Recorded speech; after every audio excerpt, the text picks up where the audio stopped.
Good evening. Thanks for being here. Join me in standing. We're going to sing together one of my favorite hymns, Like a River Glorious. Sing with me. Like a river glorious is God's perfect peace, over all victorious in its bright increase. Perfect yet it floweth, fuller every day. Perfect yet it groweth, deeper all the way. Stayed upon Jehovah, hearts are fully blessed, finding as he promised perfect peace and rest.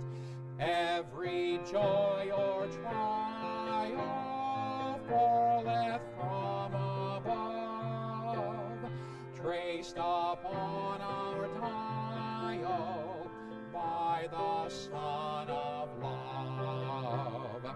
We may trust him fully, all for us to do.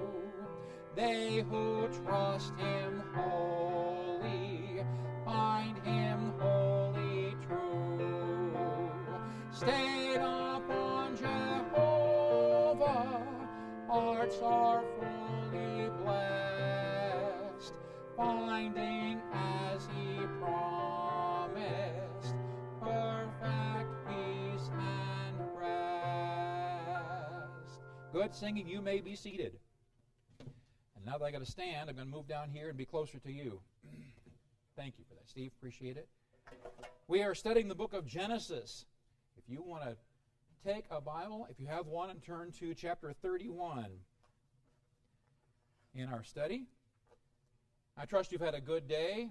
I look forward to these Wednesdays because Wednesday evening is a chance for you just to kick back and relax and try to stay awake after a big, big day.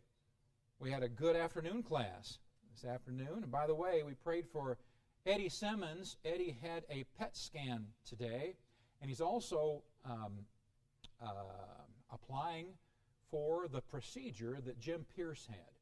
I forget what it's called, but it's a major ordeal, and so far Jim has been in remission from cancer since that, and they're hopeful to get a whole year out of that. And so Eddie has applied for that. They called him today, and they're looking at an appointment at the end of the month.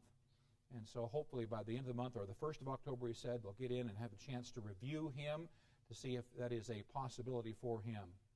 But I do pray that, or ask you to continue to pray for Eddie and for him as his cancer has come back. Yes?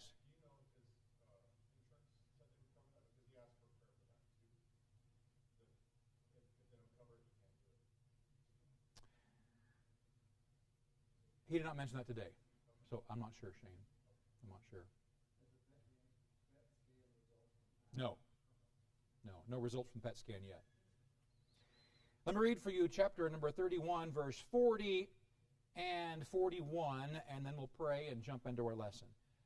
Chapter 31, verse 40. Thus I was, he says to Laban. In the day the drought consumed me, and the frost by night, and my sleep departed from mine eyes. Thus have I been 20 years in thy house. I served thee 14 years for thy 2 daughters, and 6 years for thy cattle, and thou hast changed my wages 10 times. And of course you remember Jacob and his wives and family packed up and they snuck out away from Laban because Laban had been cheating them so often. He figured there's no way I'm going to be able to leave here. Laban's not going to allow me to leave, so they snuck away, and they have taken all the animals in this major convoy. They're going down trying to get back to Canaan, and after 6 days, I believe, 7 days, something like that, they're overtaken by Laban and by Laban's servants, and so now there has been this confrontation. Laban saying, why did you leave? Why did you sneak away? I would have thrown you a big party. Well, no, he would not have. That's been proven. But right now, Jacob is defending his position, and we'll talk about that. Let's have a prayer and ask God to meet with us. I thank you, dear Lord, for your love and your blessing. I thank you for your faithfulness. Lord, you are our God, and one that has made it evident that you want us to pray to you. You're all-powerful and all-loving. So I pray for Eddie. I pray, Lord, that you might continue your protective hand upon him. And as his cancer has come back, we would ask for you to give wisdom to the doctors and for you to touch his body, Lord. And I pray, Lord, that your will might be accomplished in such a way that you are glorified. Meet with us now, Lord. Quicken our minds and help us, Lord, to get the truths from tonight's lesson that you'd have for each of us. For we love you. In Jesus' name, amen. Jacob's 20 years with Laban had been hard years. He had daily fought the elements as he was shepherding over Laban's flocks and often going without sleep in order to take care of his flocks. And now he is defending his position. Here's why I left. If you're taking notes, letter D is Jacob had suffered the elements on behalf of Laban. He had suffered the elements. Verse 41, thus have I been 20 years in thy house. I served thee 14 years for thy 2 daughters, and 6 years for thy cattle, all the animals, the sheep and the goats, and thou hast changed my wages 10 times. Letter E, Jacob reminded Laban of his years of service. He had been 20 years he had served him. Verse 42, except the God of my father. Now listen how he says this. This is interesting how he says this. Except the God of my father, the God of Abraham, and the fear of Isaac had been with me. Surely thou hast sent me away now empty.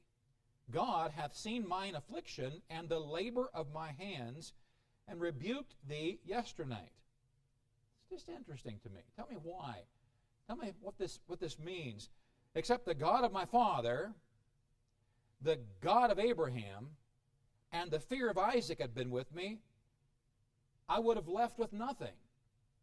So God's watched over him, the God of my father, the God of Abraham, but he mentions the fear of Isaac. What's that mean? Any ideas? Why does he throw in that little phrase? Sir, Steve? Could it be that Isaac is still alive and a very wealthy man in Canaan? It's very possible. They are right on the edge of entering in. Yeah, it's very possible. He says unless maybe Isaac's still alive at this point and enough power that he could create all sorts of havoc for Laban. Very possible. Also possible Isaac's estate, even if Isaac's not there, that he could call on Isaac's estate to come and to put pressure on. It's also possible is when he says the fear of Isaac, the fear of what? Maybe is Isaac's fear of God, fear of the Lord. Here, it's possible. At any rate, letter F, Jacob thanked God for protecting him against Laban. He praised God for protecting him and his belongings. He told Laban he knew that apart from God's protection, he would have left empty-handed with nothing after 20 years. God had appeared to him in a dream. God had appeared to Laban, remember? He appeared to Laban in a dream, and God says to Laban, you will not speak neither good nor bad to him. You're not going to hurt him. You're not going to hurt him when he shows up. Verse 43, and Laban answered and said unto Jacob, these daughters are my daughters, and these children are my children, and these cattle are my cattle, and all that thou seest is mine. And what can I do this day unto these my daughters, or unto their children which they have borne? How could he say that? How could Laban say, they're mine? Why would he say that? Why? Selfish, yeah. He sees himself as the patriarch. Okay. Let's think that culture at the time. Think of the culture, how a patriarch would be over all the children, all of the children and their wives and husbands and all their children would be all under a patriarch. And when Jacob left Canaan and came to work for Laban for 20 years, he submitted to him and in essence became that patriarchal overage over him. And so he is saying, Laban is saying, Jacob, when you came to my home, you had nothing. You came with nothing. But now look, now you have wives, you have children, you have great flocks. Where did you get those? You got them from me. They're my daughters. All these flocks, where did you get them? You got them from my flocks. They were all mine, he's saying. So I'm going to give you a big word here, letter D. Laban became magnanimous. He became magnanimous. Somebody want to venture out what that means? And I've got the benefit of the dictionary. I looked it up. Magnanimous. Yes, sir. Doesn't that mean that he is being so giving that he's giving his own daughters, the wives of Jacob, to him? Yes. Yes. In a self-congratulating form. It means self-congratulating as extremely generous. I am such a generous giver. I did so much. I did this. That's the magnanimous. Look how big I am. Look how great I am because of all that I gave. Yes?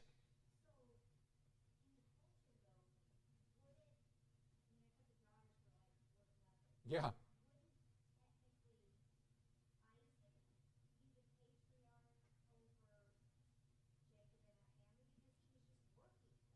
They would, except for the separation. And let's not forget, Laban is a deceiver. And so what I'm saying, this is how Laban sees it. Laban sees it as you came under me, now you're all mine, even though technically he's not. Right. Steve? Kind of sounds like The Godfather. I've never seen it, but I'm assuming it's an analogy here. The concept of I helped you and you helped me. Okay. Okay. But there's obviously one that gets helped more than the other. Sure. I'll take your word for it. Number one, Laban claimed all of Jacob's possessions as his own. He made no response to Jacob's accusations. He did not say, yes, I did, no, I did not. But instead, he drew attention to all that Jacob now had. His wives, his children, his flocks were really all his. In other words, everything that Jacob now had sprang from him. Everything you have came from me. They're all mine, he's saying. Number two, Laban declared his intentions toward him. In pretending to show affection to his family, he expressed his unwillingness to do them any harm.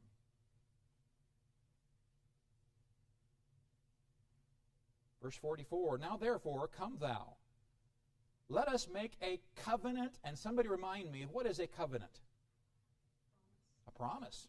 Yeah, an agreement. So we come together, we say we are promising to each other. That's right. He makes a covenant here, I and thou, and let it be for a witness between me and thee. So letter E, Laban suggested a covenant with his son-in-law. Let's enter into a promise agreement here. Laban finally concluded that he had no power against Jacob. Why? Because of God. God had intervened in a dream, telling him that. Fearing any future repercussions from Jacob, he insisted on entering into a covenant with him. So, verse 45, and Jacob took a stone and set it up for a pillar. And Jacob said to his brethren, gather stones, and they took stones and made an heap. And they did eat there upon the heap. So who built the Tower of Stones? Somebody tell me. Yes. Did Laban? Nothing said about Laban here, right? Now remember that.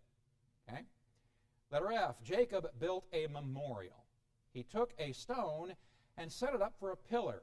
And it seems to be there's a distinction between the pillar and the stones. We see this later. So in your mind, imagine this long, flat stone. And it's set up on edge. Now this is my imagination, but set up on edge and placed in the ground. Kind of like a tombstone, if you will. Then see a pile of stones behind and around that single stone. So you have the pillar and you have the pile of stones. It seems like there's a distinction here coming up. Number one, the memorial became a witness of their agreement. Verse 47, a witness. And Laban called it, say it however you want, Jegar Sahadutha. But Jacob called it a much easier name to say, Gilead. And Laban said, this heap is a witness between me and thee this day. Therefore was the name of it called Gilead. Now in the Chaldee language, that long word means a heap of witness. And guess what? It means the same in Hebrew. So no wonder he called it Gilead. It's much easier to say. And that memorial became a witness between them, or a heap of witness. Number two, the memorial was also a protective watchtower. Verse 49, and Mizpah.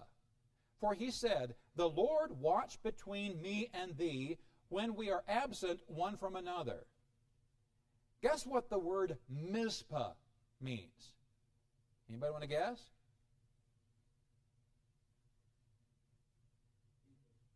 Okay, that's really good. There you go. Oh.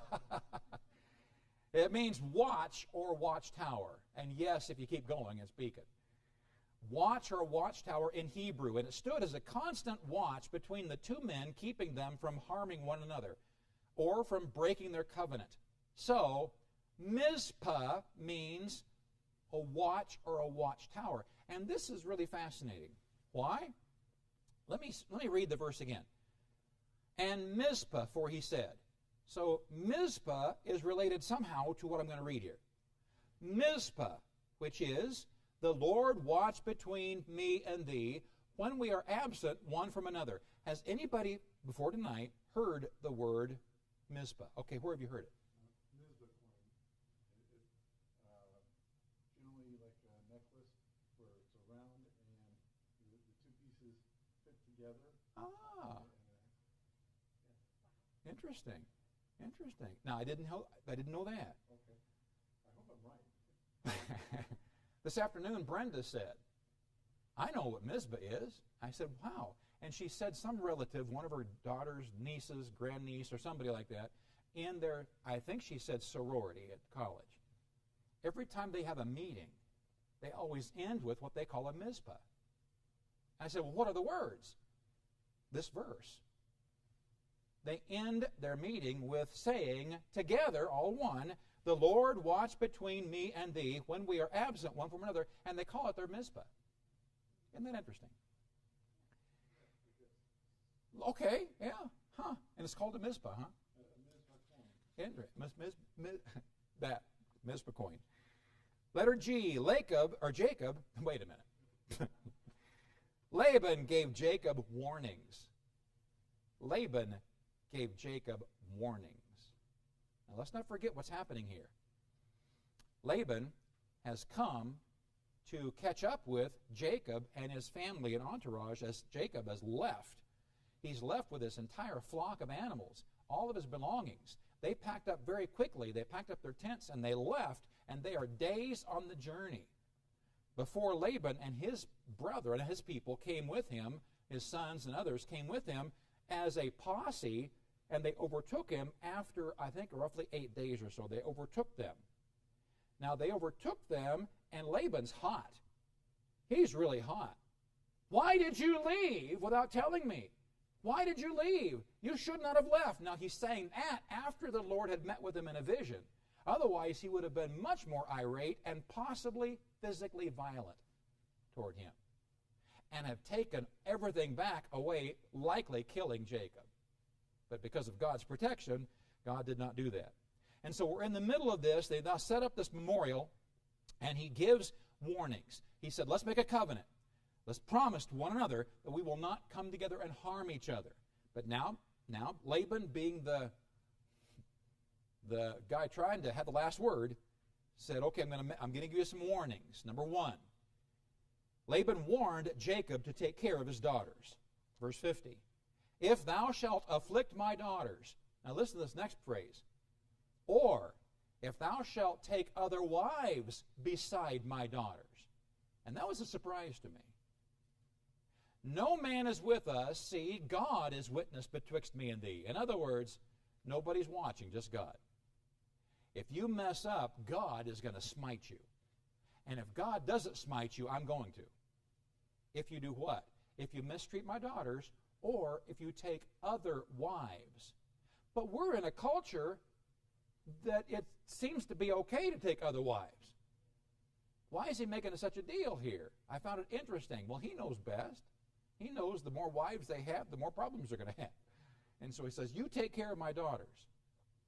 By the way, he seems to have added the name Mizpah as a warning to Jacob to not mistreat his daughters or take any additional wives. As the heap of stones stood as a witness between them, so now he says God is our witness. Number 2, Laban charged Jacob with the memorial between them. Verse 51, and Laban said to Jacob, behold this heap, and behold this pillar. See how he distinguishes them? He doesn't call it just a heap of stones. He distinguishes between the heap of stones and the pillar. That's why I think there's a difference there. Which I have cast between me and thee. I'm going to read it again, see if something sounds out of this verse kind of funny to you like it did me. And Laban said to Jacob, behold this heap, and behold this pillar, which I have cast betwixt me and thee. Anything funny there? He didn't do it. He didn't do it. Jacob and his brethren did it, not Laban. Behold what I built, he says.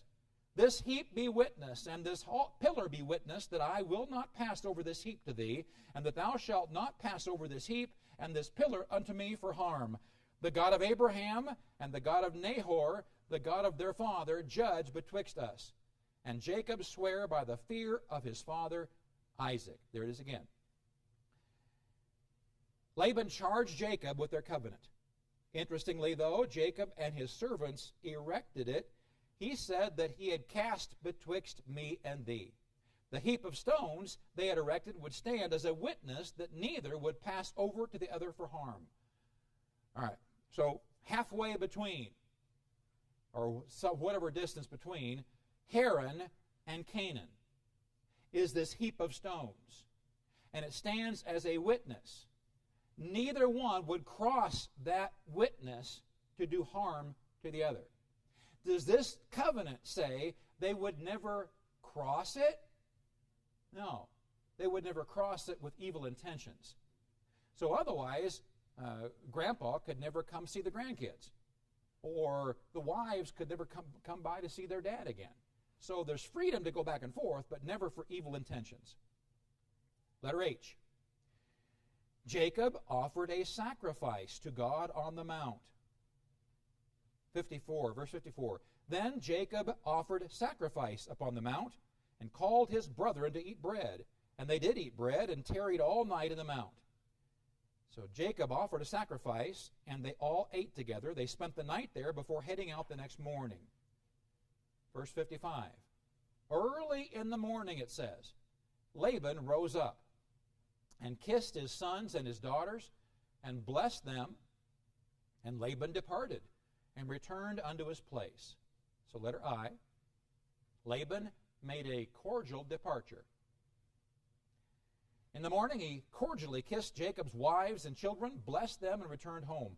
And I think when he says he kissed his sons, I think it's referring to his grandchildren. That's what I think here. In any case, letter F, now things are going to heat up. You think things have been a little hot before this. See, now Laban, the uncle, has caught up with Jacob on his return. But who's back there in Canaan? Who did Jacob leave 20 years ago threatening to kill him? His brother Esau. Guess who's still back there? Somewhere between where Jacob is going and where he is his brother. But his brother's not the same. Just like Jacob has been blessed, God told Esau that he'd be blessed. And he has been incredibly blessed. He is being treated in his region there like a king. Like a literal king. And he has a huge number of servants, huge flocks. He has grown incredibly, and a huge family. God's blessed him richly. And that enormous estate stands between where Jacob is and where he's going. With that in mind, letter F, Jacob and Esau meet. It's been 20 years. And what's the first thing the Bible is going to tell us about this meeting? Look at verse 1 of chapter 32. Here's the first thing.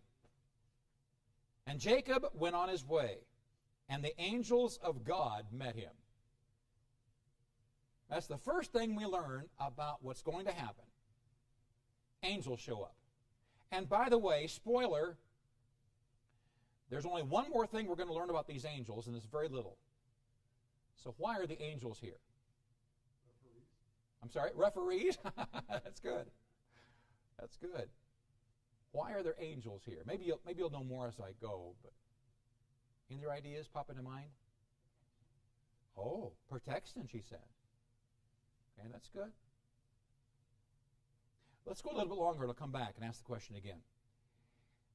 Number one, Jacob encountered a band of angels. And then letter A, angels appeared to Jacob. So both those blanks are angels.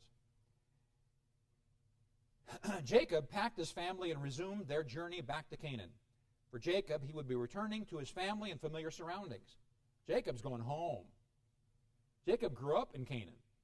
This is home for him. But it's not home for his wives or his children. For 20 years, he has been back there with Laban in Haran. Different culture, different food likings and dislikings. Everything was different. Now they're going to a completely different culture once again. So number one, while taking his family to new surroundings. So the angels appeared while he was taking his family to new surroundings. And then number two, they were a heavenly band of cheerleaders. And here's what I think they were doing. Soon after the departure, Jacob was met by a number of angels. There is nothing said of their description, nothing said of their number. It can be assumed that God sent them as a reminder to Jacob of his constant watch care over him. Look at verse 2. And when Jacob saw them, he said, "This is God's host." And he called the name of that place Mahanaim. Mahanaim. This is God's host. And he called the place Mahanaim. So letter B, the angels were in two protective positions. These angels that showed up were in two protective positions. You say, how do you know that? Well, first of all, he called them God's host. And the word used for host can mean army. This is God's army that just showed up. An army that showed up. God often employs his angels on protective duty of man, standing guard as soldiers. He called the place Mahanaim. And Mahanaim literally means two hosts or armies.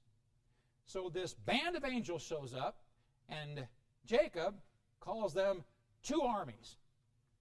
Why would he call one band two armies?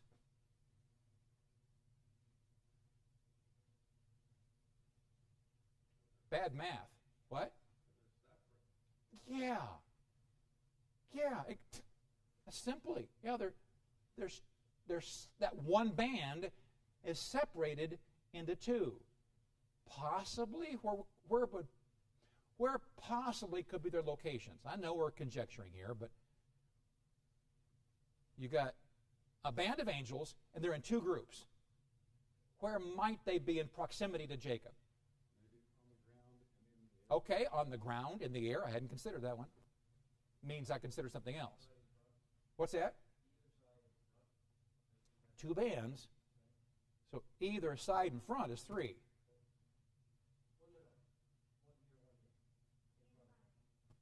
Okay, in front. Okay. Okay, what's the last possibility? What's that? Okay, here's the one I thought of, that's very possible, because he's going that way.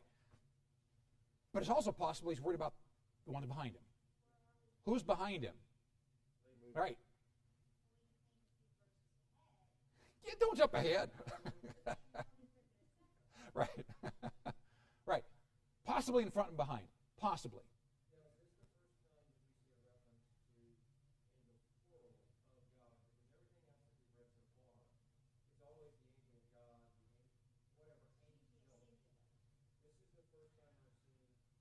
Yeah, you're probably right. I hadn't thought about it. You're probably right.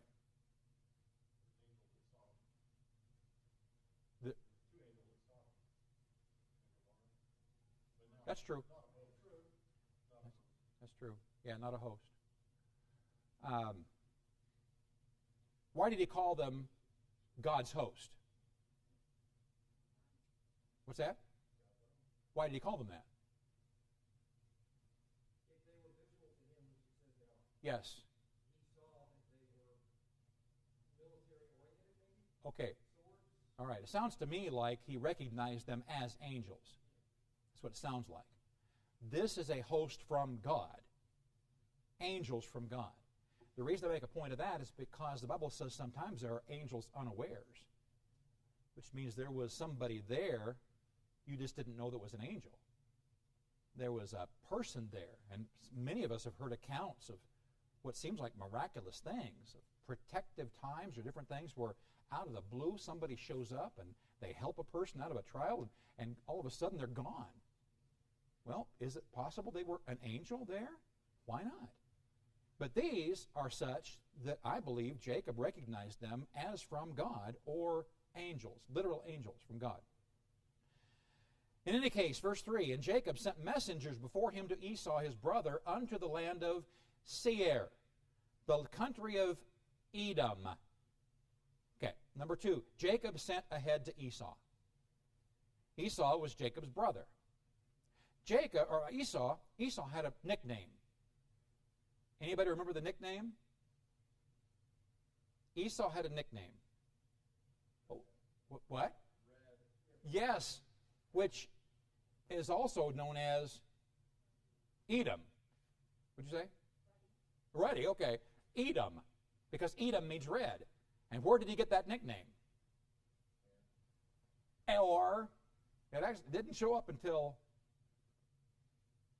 he was given some thing from his brother. Red soup, red pottage.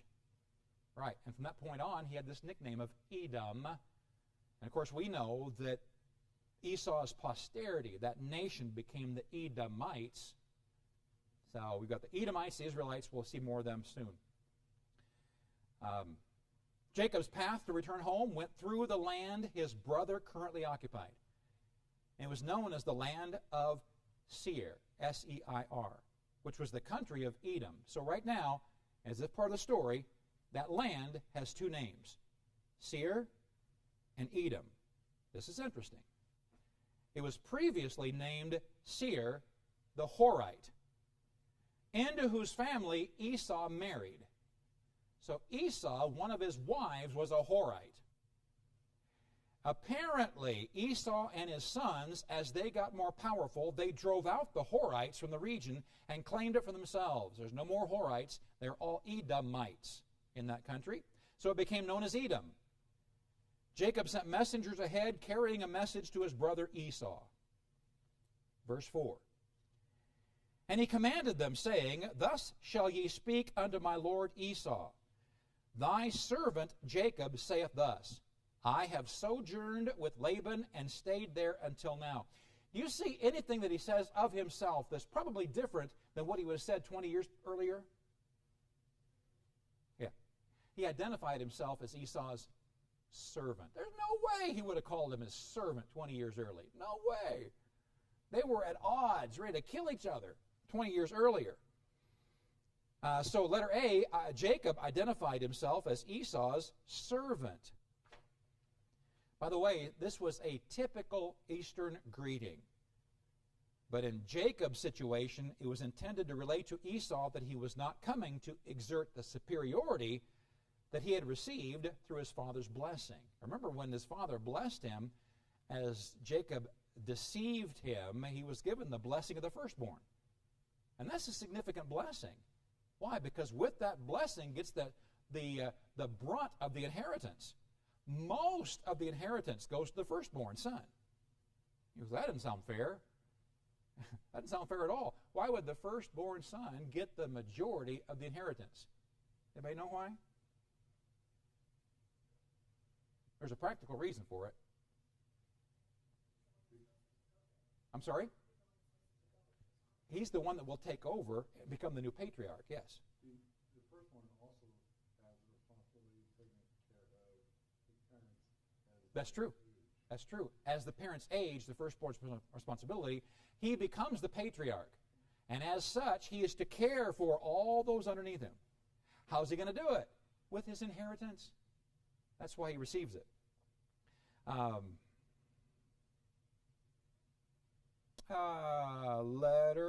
Verse 5. And I have oxen and asses and flocks and men servants and women servants, and I have sent to tell my Lord that I may find grace in thy sight. Letter B. Jacob told Esau he was self-sufficient. I don't need anything from you. I'm not going to take anything from you. I am self-sufficient. And number 1, Jacob expected nothing in return.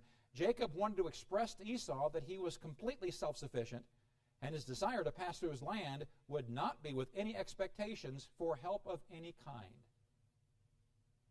Number 2, Jacob's appearance in the land of Canaan that he left 20 years ago could be considered suspect. Why would it be suspect? Well, when he left, there was great animosity between the brothers. Esau threatening to kill Jacob. Jacob's back in the country. Isn't it possible that some would distrust him, thinking that possibly he would be coming back and try to get the first shot? Sure, he's held suspect. Verse 6, and the messengers returned to Jacob, saying, we came to thy brother Esau. This is great. Jacob sent the messengers out with a message, humbly saying, these are from your servant Jacob. We came to thy brother Esau, and also he cometh to meet thee, with 400 men with him. Your brother is coming your way, and he's got 400 men with him. Now, 400 men is probably for what intention? They're going to throw a massive party, right? They're going to build a new home for Jacob. You suppose? That's why are 400 men coming with Esau? At least a show of force, right? Right. More than likely with evil intentions, don't you think? At least that's what it seems like.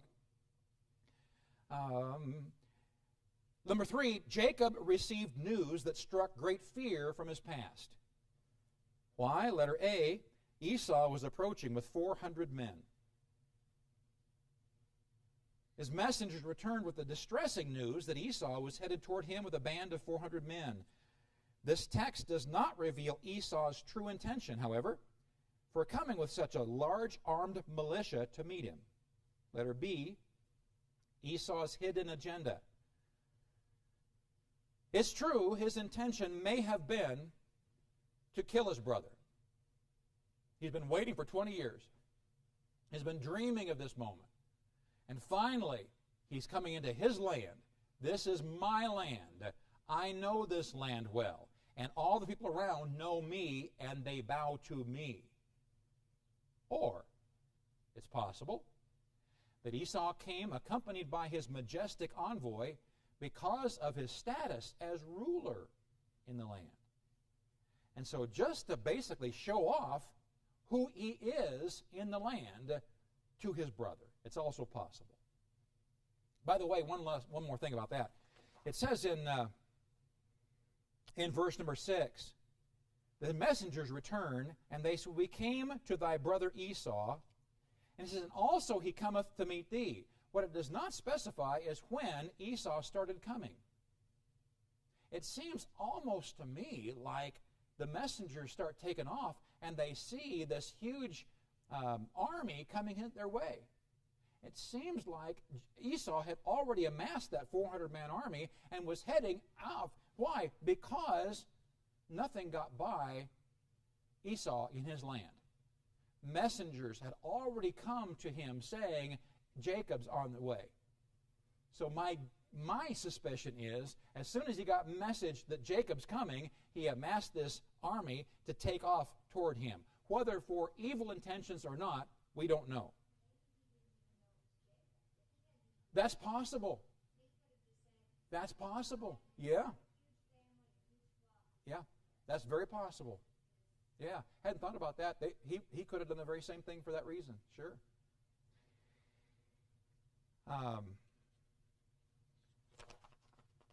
Verse 7.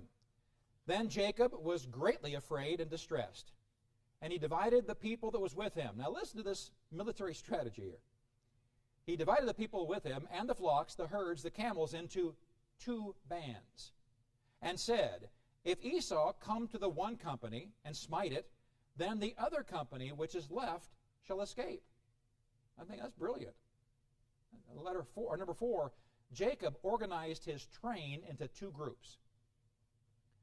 In response to his fear, he divided up all that were with him in his journey, these 2 groups, with the intention of providing a means of escape for one group if the other were overtaken by Esau.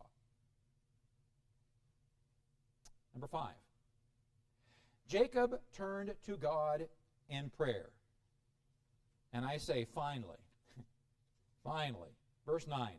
And Jacob said, O God of my father Abraham, and God of my father Isaac, the Lord which saidst unto me, return unto thy country and to thy kindred, and I will deal well with thee.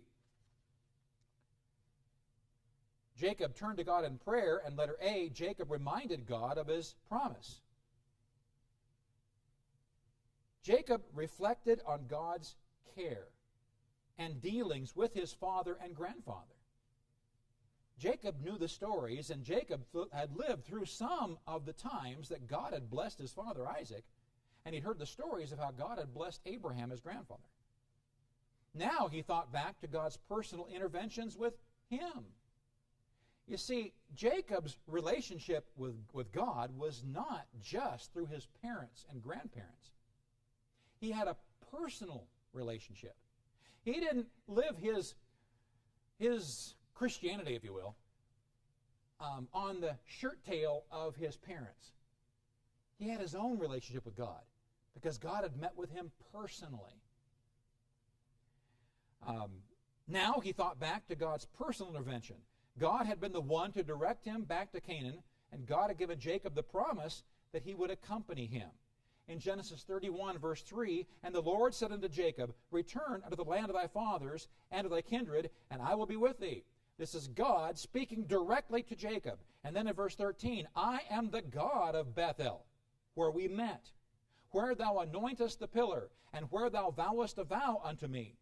Now arise, get thee out from this land, and return unto the land of thy kindred. So Jacob had a history of God meeting with him personally. So when Jacob prayed to God, he was praying to somebody that he knew personally. Verse 10, Jacob said, I am not worthy of the least of all the mercies and of all the truth which thou hast showed unto thy servant. For with my staff I passed over this Jordan, and now I am become two bands. In other words, you see the position I'm in. I'm in a horrible position. I'm scared, so much so I've broken my company into two. Letter B, Jacob humbly appealed to God. And number 1, Jacob came humbly before God. So both blanks are humbly. Humble blanks. Yes, sir. I'm noticing that you talked about the Hebrews being two bands. Yes. And now he makes two bands. Yes. Isn't that interesting? Could it be Yes. one band to protect each of his? Yeah. Very, very likely. And where did he get that idea? Maybe from the angels. Yeah, I don't know. Letter C, Jacob confessed his fears to God in verse 11. He prayed, deliver me, I pray thee, from the hand of my brother, from the hand of Esau, for I fear him, lest he will come and smite me, and the mother with the children. Jacob remembered the hateful condition in his brother when he had left him 20 years earlier. He feared Esau would take vengeance on him and his family. He confessed his fears to him. Verse 12. Yes? Yeah, good question. Yeah?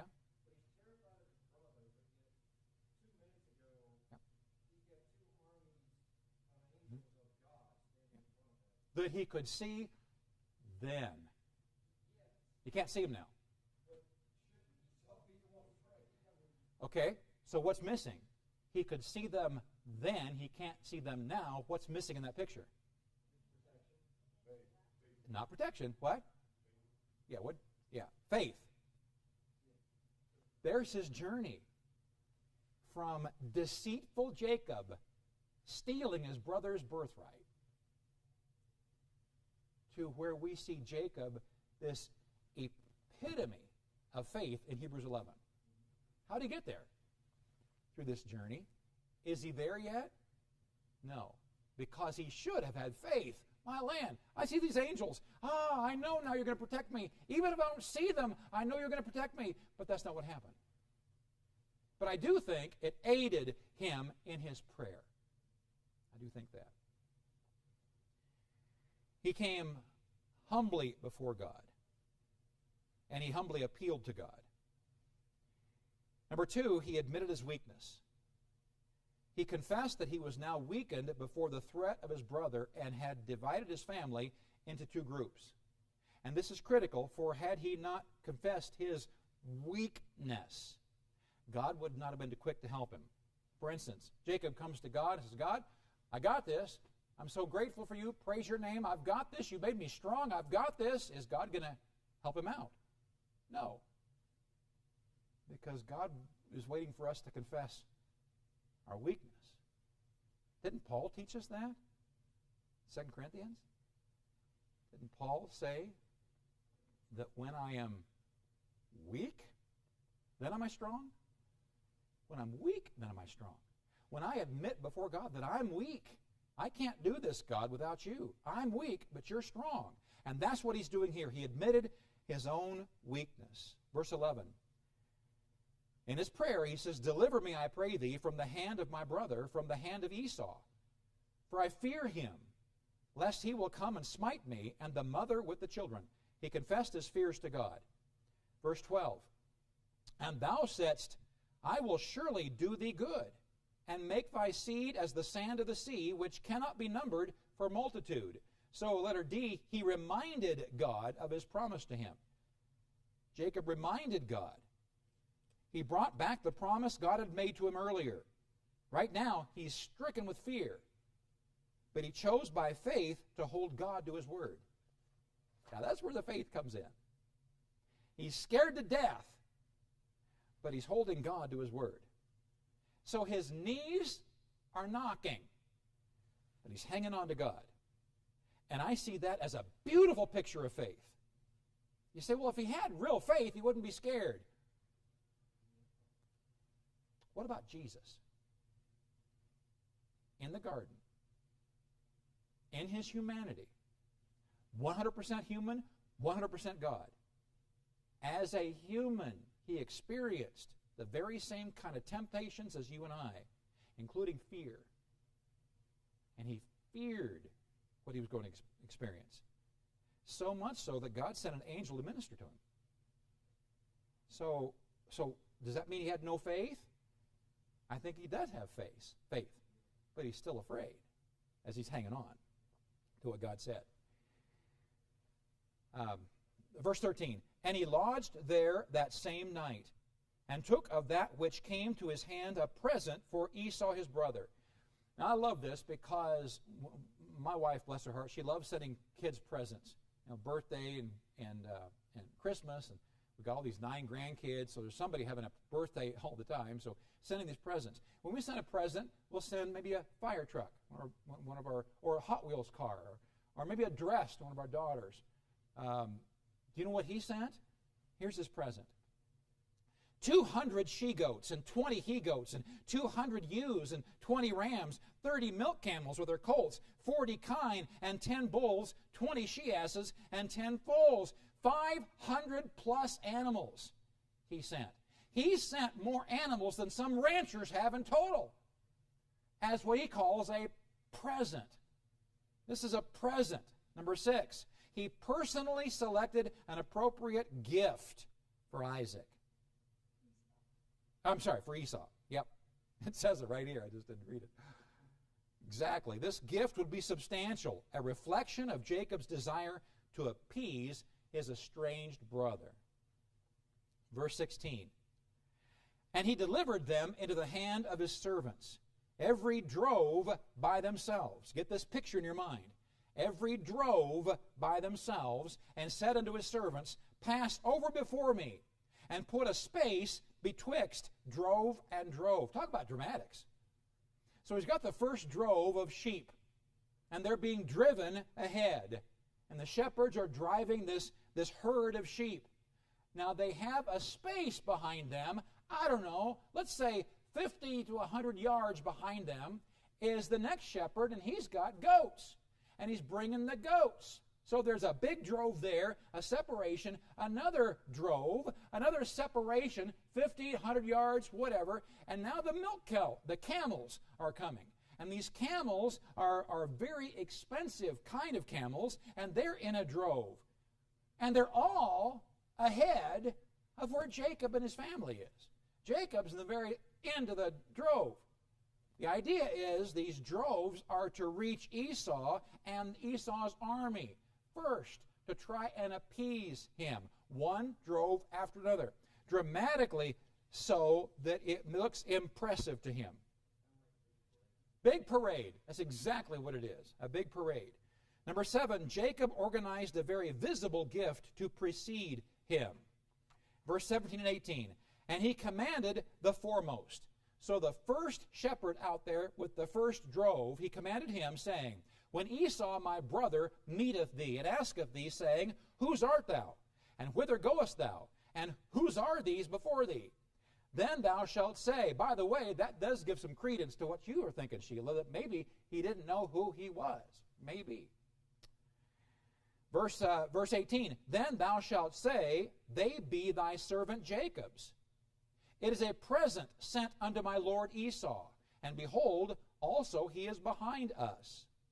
So Jacob gave specific orders to the servant driving the first team of animals to tell Esau when they meet up with him that the animals are a gift from his brother Jacob, who followed way behind.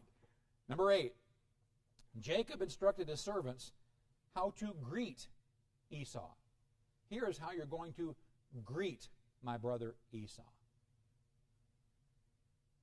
That's our lesson. Comments, questions? Yes, ma'am. Katrina?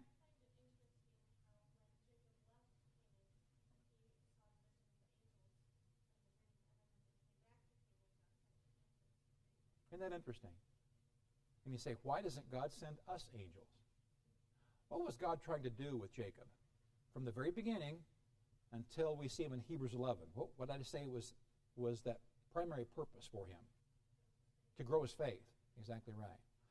In what way would angels play play a role in his faith building? Sean?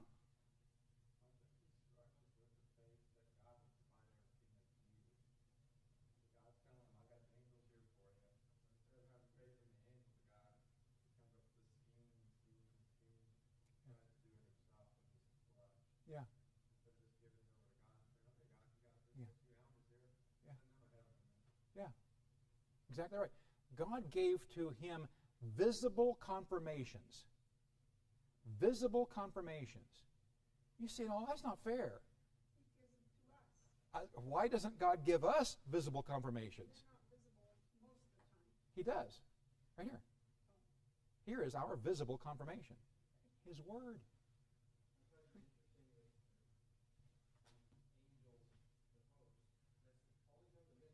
Isn't that neat? Yeah.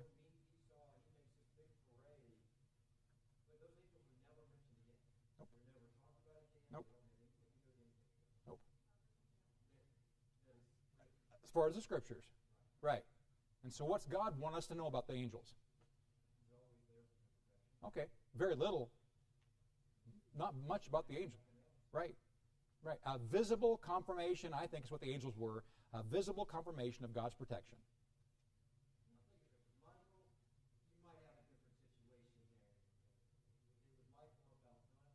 True. True. Anybody else? All right. Very good. Let's close in prayer. Dear Lord, thank you for your love. Thank you for this incredible story that begins with creation, Lord, and goes through your dealing with mankind. And Lord, little by little, we're learning more and more about ourselves. Because, Lord, I know that each of us are on a faith journey. And Lord, you want our faith to strengthen.